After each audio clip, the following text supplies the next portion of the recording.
पढ्न गएको हो। अमेरिकाबाट पढेर आएपछि गाउँघरमा यसो समाजसेवाको काम सुरु भयो र त्यसो गर्न थालेको पनि अहिले त 33 वर्ष भयो।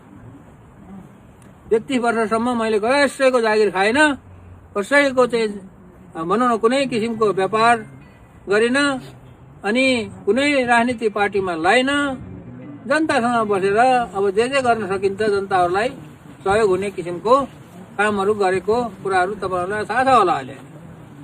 अब म्याग्दीमै बसेर पनि धेरै कामहरू गर्यो। अहिले पो जहाँसुकै अहिले त मोबाइल आएछ।